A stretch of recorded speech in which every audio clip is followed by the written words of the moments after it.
ஓம் சிவாய. நாள் என் செய்யும் வினைதான் என் செய்யும் என நாடி வந்த கோழி என் செய்யும் கொடுங்கோட்டு என் செய்யும் குமரேசர் இரு தாளும் சிலம்பும் சதங்கையும் தண்டையும் சண்முகம் தோளும் கடம்பும் எனக்கு முன்னே வந்து தோன்றிடனே. உலகமெங்கும் வாழ்ந்து கொண்டிருக்கும் ஸ்ரீ ஸ்பிரிச்சுவல் ஜோதிடம் டிவி நேயர்களுக்கு சைதை ராஜாவின் அன்பான வணக்கங்கள். நாம் இப்பொழுது இந்த எபிசோடில் வார ராசி பலன்கள் பிப்ரவரி 5ஆம் தேதி முதல் பிப்ரவரி 11ஆம் தேதி வரைக்கும் உள்ளடக்கிய நாட்களுக்கு கிரகங்கள் எப்பேற்பட்ட பலன்களை வழங்கப் போகிறது என்பதை வாக்கிய பஞ்சாங்க அடிப்படையில் பார்க்க இருக்கிறோம். 9/2/2024 சர்வ அமாவாசை திதி வருகிறது. வாங்க ராசிக்குள் செல்லலாம். மீன ராசி கால புருஷனுக்கு 12வது ராசி. பூரட்டாதி 4ஆம் பாதம் உத்திரட்டாதி ரேவதி நட்சத்திரம் உள்ளடக்கியது. இந்த ராசியினுடைய அதிபதி குரு பகவான் 2ஆம் இடத்தில் இருக்கிறார். 2ஆம் இடத்தில் இருக்கலாமா? மிக மிக சிறப்பு, இருக்கலாம். ராசியில் ராகு இருக்கிறார். அது சில ப்ளஸ்ஸும் இருக்கும், மைனஸும் இருக்கும்.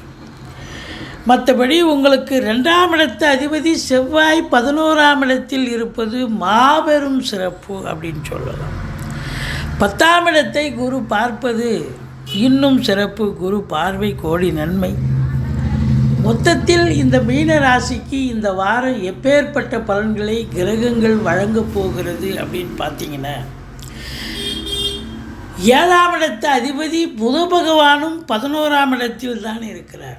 4க்கும் 7க்கும் உடையவர். அப்போது அதிகபட்சமாக கிரகங்கள் நல்ல நிலையில் சஞ்சாரம் செய்வதால் இந்த மீன ராசிக்கு இந்த வாரம் ரொம்ப ரொம்ப சூப்பராக இருக்கும். நினைச்சதை சாதிக்க முடியும். தொழில் ரீதியாக, உத்தியோக ரீதியாக பெரிய அளவில் சாதிக்க போகிறீர்கள் அப்படின்னு சொல்லலாம். என்னங்க 7.5 சனி நடக்குது.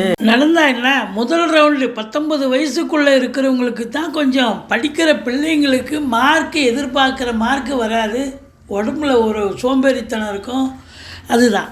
மற்றபடி 2வது சுற்று நடக்கிறவங்களுக்கு நல்லதே செய்யக்கூடிய காலகட்டம் அப்படின்னு சொல்லலாம்.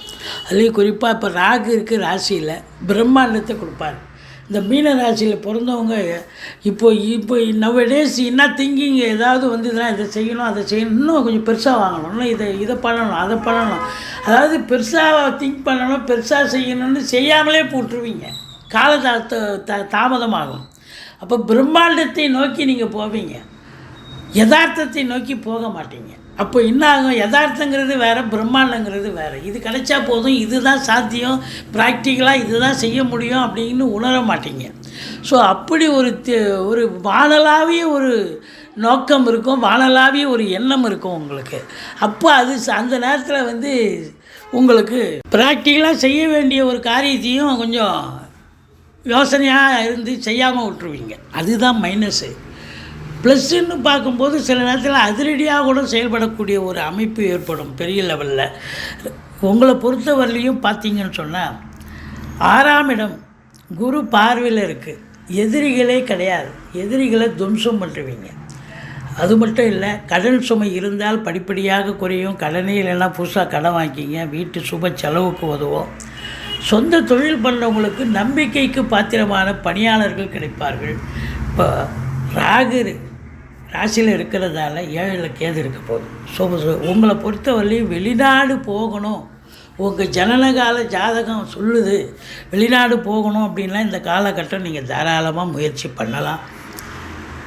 சிறப்பாக நீங்கள் போய் சக்ஸஸ் பண்ண முடியாது. அது உயர்கல்விக்காக இருக்கலாம், உத்தியோகமாக இருக்கலாம், இல்லை சொந்த தொழிலுக்காக. அது வயசு கணக்கு இருக்கு இல்லையா, நீங்கள் சாதிக்கக்கூடிய ஒரு அமைப்பு இருக்கும். சொந்த தொழில் பண்ணுறவங்களுக்கு நம்பிக்கைக்கு பாத்திரமான பணியாளர்கள் கிடைப்பார்கள். கோர்ட்டில் கேஸு வம்பு வழக்குன்னு ஏதாவது ஒரு இது இருக்குன்னா அதெல்லாம் உங்களுக்கு சாதகமாக வரக்கூடிய ஒரு அமைப்பு இருக்குது அப்படின்னு சொல்லலாம். இந்த 7ஆம் இடத்துல கேது இல்லை, கிரகத்தில் ராசியில் ராகு இருந்தால் 7ல் கேது இருக்கத்தான் போகிறார்.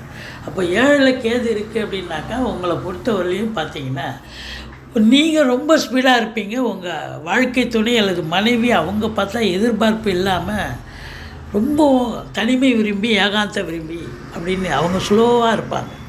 உங்களுக்குள்ள ஒரு கருத்து வேறுபாடு வரும். கொஞ்சம் விட்டு கொடுத்து போங்க, அரவணைச்சு போங்க.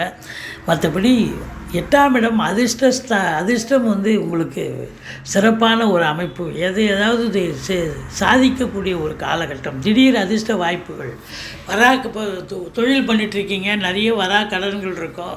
அந்த கடன்கள் ஒன்று ஒன்றா இப்போ கொண்டாந்து கொடுத்துட்டு போவாங்க. நீங்களே ஆச்சரியப்படுவீங்க. வாரிசு இல்லாத குடும்பங்களுக்கு உங்களை வாரிசாக நியமித்து அவங்களுடைய சொத்து பத்து நகை நட்டு லிக்விட் கேஷ் உங்கள் பெயருக்கு மாற்றி எழுதக்கூடிய விபரீத ராஜயோகத்தை, அதாவது திடீர் அதிர்ஷ்டத்தை தருவார் அப்படின்னு சொல்லலாம். மற்றபடி இந்த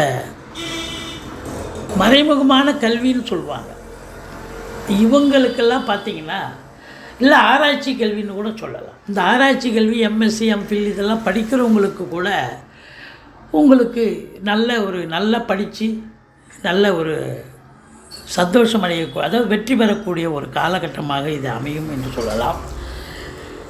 உங்களை பொறுத்தவரையிலையும் 9ஆம் இடத்தை சனி பகவான் பார்க்கிறார். தந்தைக்கு தேக ஆரோக்கியத்தில் ஒரு சிலருக்கு பிரச்சனை மருத்துவ செலவுகள் வைக்கலாம். ஆனால் தந்தையால் அனுகூலமான ஒரு வாரம் இது. அவரால் நல்லது நடக்க போகுது. இருந்தாலும் அவருக்கு தேக ஆரோக்கியத்தில் அக்கறை. ஒரு சிலருக்கு தந்தைக்கும் உங்களுக்கும் கருத்து வேறுபாடு வரலாம். மற்றபடி 10ஆம் இடம் குரு பார்வை சூப்பருங்க. அதாவது தொழிலில் நீங்கள் நம்பி கடனை வாங்கி தொழிலில் போடுங்க. தொழில் அபிவிருத்தி ஆகும். நல்ல சம்பாத்தியத்தை பார்க்க போகிறீங்க. ரெட்டிப்பு வருமானம் வரும் அப்படின்னு சொல்லலாம். இப்போது ஒரு பிரான்ச்சு போயிட்டுருக்கு, நல்லா போயிட்டுருக்குன்னா இன்னொரு பிரான்ச்சு கூட ஓப்பன் பண்ணலாம், நல்லா போகும். அல்லது கடையை விஸ்தீர்ணம் பண்ணலாம், எக்ஸ்டென்ஷன் பண்ணலாம்.